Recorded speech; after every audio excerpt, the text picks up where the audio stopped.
Hello and welcome to Take 5 with the Regional Chamber. I'm Kim Calvert. There's a new clothing store in Youngstown offering everything from suits to casual wear for men.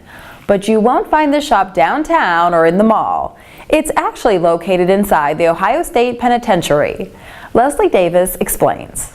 The Dress to Succeed showroom at the Ohio State Penitentiary looks a lot like a store. Suits, shirts, and hoodies are all hung and folded on racks and shelving. There are even displays set up to give the feel of a high-end shopping experience.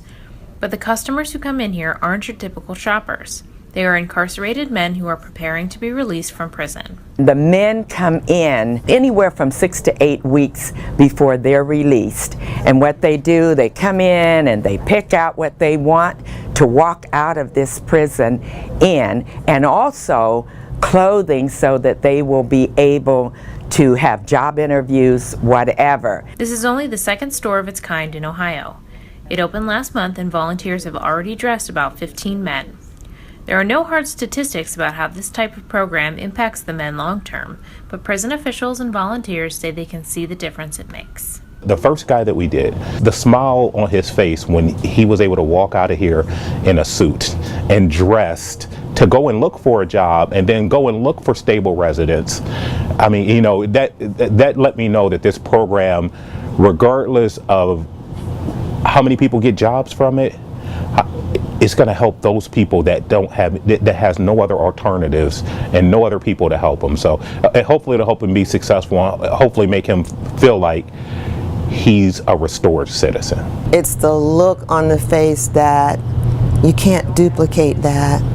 Nobody can fake that. It comes from deep within because of what they've gone through, and now there's a chance where they can be beyond the bars and perhaps inspire somebody else.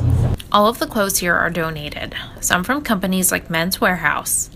Dress to Succeed has been in operation for 7 years and already has a location on Wick Avenue in Youngstown and serves men and women in need of quality professional clothing. The organization expects to open 2 more locations by the end of the year, including one at the Community Corrections Association in Youngstown.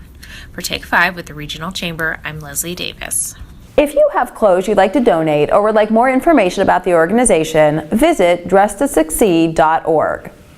When people think about November, many think of Election Day, Thanksgiving, or the kickoff to the holiday shopping season. But November is also National Adoption Month. It's a chance for organizations like the Northeast Ohio Adoption Services to talk about the critical need for foster and adoptive families. Every year, you think about it, there are 4,000 children in the system.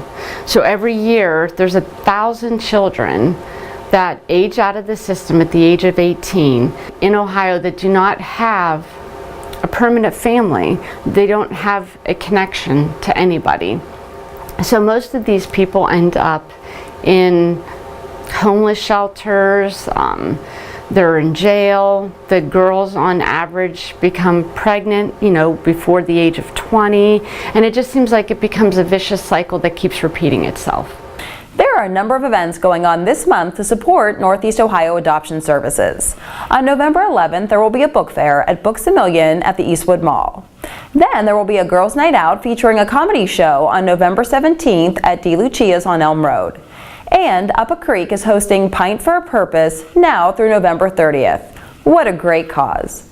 We hope you enjoyed this edition of Take 5, and we'll see you again next week. With the Regional Chamber, I'm Kim Calvert. Take 5 with the Regional Chamber is produced by Mahoning Valley Productions, where we tell your stories.